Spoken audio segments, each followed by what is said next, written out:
Hello, I'm Bernard Hickey from interest.co.nz and welcome to another of our double shot interviews where we bring in someone interesting to talk about something interesting, and today we've got Michele Levene. Welcome in, Michele.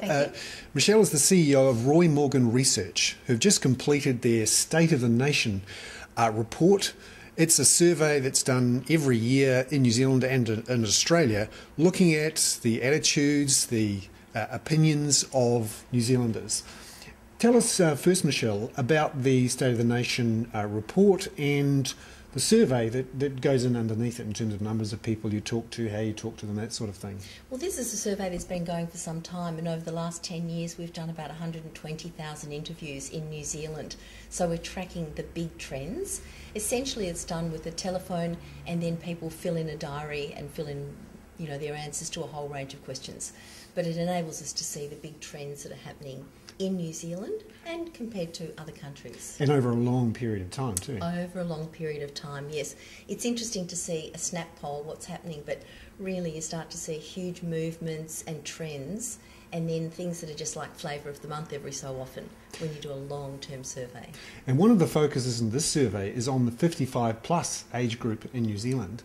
And it's worth having a look at some of the findings from the report on that, and in particular what's happening with the wealth of that age group and how it's changed over the last decade. We've had this housing boom, and a certain group of the population have done pretty well out of it. And you've got some stats here on what's happening with the net wealth of that group over 55. What did you find? Yes, absolutely. Look, the ageing population is something that people have tended to see as a negative thing. They say there's people getting older, they're living longer, they're going to be a problem, they're going to be a burden to society. Well, this research, I think, really debunks that. What we're saying is, yes, there is an ageing population. The proportion of the population that's over 55 has gone from about 19%, 20% 10 years ago to now being 25%. So there's 1 in 4 people in New Zealand over 55. But these are the most wealthy people. They represent 52% of net wealth. 25% of the population, 52% of the net wealth. So, this is not necessarily a group that's going to be a huge burden. And not only do they have most of the wealth, but that wealth has grown. So a decade ago, we actually had something like they represented 43% of the net wealth, $176 billion in sort of wealth, and now it's running at $492 billion. So this is not a hugely burdensome group, just in terms of wealth. And how do they get hold of that wealth? What are they doing with it? What are they doing to build it? I'm sure they've done really good things to get hold of that wealth. What they've done is they've built it up over their lifetime, and a large proportion of this wealth in New Zealand in particular is in their home.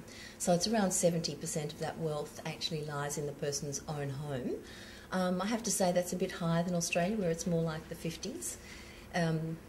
Little bit of a difference. In Australia, we actually have enforced superannuation at a reasonably high rate. So the wealth of this 55 plus group in Australia is more in super and other assets. So the housing is a huge part of it, but there are other assets as well that these people have collected over their lifetime.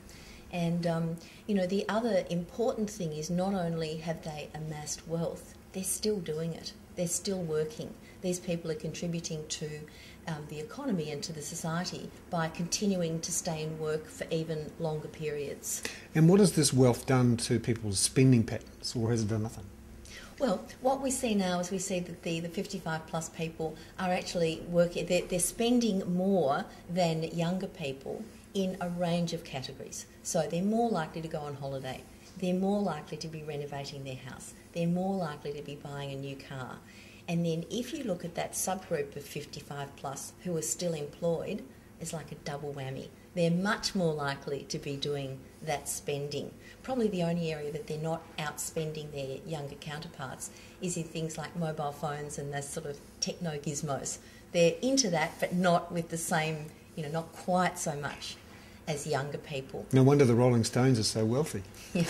Look, the other thing that's really interesting with this older group is that they really are more likely to be using services. So they're more likely to be using hairdressers, having people clean their homes, do their gardening, a whole range of services that younger people tend not to be probably able to afford or not to be spending their money on. So that's another area that they're contributing to society. What do you think marketers can take from this sort of survey? I think one of the first things that marketers have to do is to recognise that in fact this is a very viable group, not somehow put this strange view that 55 plus or 65 plus somehow get old and stop doing things. The reality is that's just not the case. So it's hard when marketers are sometimes in their 30s for them to be thinking, yeah, this really viable market is 55 plus, but you have to think like that. You have to actually really understand it. The other thing that's a really wonderful sort of misunderstanding is if you talk about the older market, often people will say, if you put old people in ads, nobody wants to be there. And the answer is 55 plus, 65 plus is not old. Baby boomers are not going grey. They don't have to go grey today. Yeah. Because a lot of advertising agencies and marketers have focused in the past on that 18 to 35 target group. Yes. But what you're saying is maybe the wealth and the spending is somewhere else. The wealth and the spending is definitely somewhere else. That 18 to 35-year-old market, they're either youngsters who are kind of flamboyant in their spending, often spending their own money and their parents' money, but it's kind of flamboyant spending rather than huge amounts of spending. And then you've got the movement into the young families. And young families, they spend on things they need to spend on, so they're buying shoes and clothes and things for kids. But, they are the ones that have been most hard hit by the economic recession. They're the ones that, in fact, their wealth has gone negative as they're heavily stretched with mortgages. This is not a good, viable place to be marketing. The older group really is. But and I say the other thing is one of the other trends in society is this move online. And it's funny, marketers tend to think online equals young people. And as soon as they start thinking about online, they start talking about my kids. My kids, when they go overseas travelling, they look up this, and you go, don't think online youth. Think online is facilitating everyone. These 55 plus are also online, but they want service. They want well-rounded, sophisticated, elegant sorts of solutions, not cheap and cheerful, get it online, do it yourself, and don't worry if it goes wrong. There's a different group, a more affluent group, a more demanding group, and one that has a greater sense of entitlement when it comes to service. So what then does this mean for policymakers, governments and the like, when you look at the wealth and spending that's now going on in this older group? Yes, I think governments probably would be looking at this and seeing two parts of it. One is they will be no doubt recognising that unemployment is really a tough gig for young people. In a tough economic environment as New Zealand has, youngsters are finding it hard to get work. I think policymakers have to be careful not to fall into the trap of saying it's the old people taking the young people's jobs. It's not like that. The old people, I'm saying it myself, are keeping those jobs because they have the skills and experience. The issue for young people is giving them an opportunity to get experience and skills. So that's one bundle of issues. The other one, I think, lies around the fact that so much of this wealth is actually retained in the people's own home. Does this mean that when they get really old and they need to liquidate some of that wealth, they'll have to sell it? I think they will, or they'll have to borrow against it. And I think one of the things is a huge mindset around saying we own our own home, we have to own our own home, we don't want to borrow against it, that sense of security that comes from totally owning it. Well, if we take a step back and just think, is that really sensible? This is that you must die owning your own home absolutely, completely. My view, and I think we'll see this emerging, is that people will actually begin to use their own home as an investment. They will borrow against it to do the things they want to do. All the work we do with small businesses shows that small business folk actually leverage their own home to get into their business. They don't even think twice about it. That's what they do. The home is just an instrument to doing that. I think we'll probably see older people using their homes as an instrument to help their kids get started. as it's harder and harder to borrow. Are banks relaxed about that, lending more money to, say, a 65-year-old? Well, I think that the banks have a lot to contribute to this discussion and this debate. And I think there will be more and more products in the market, and it'll be quite touchy because people will say, you're trying to rip off old people.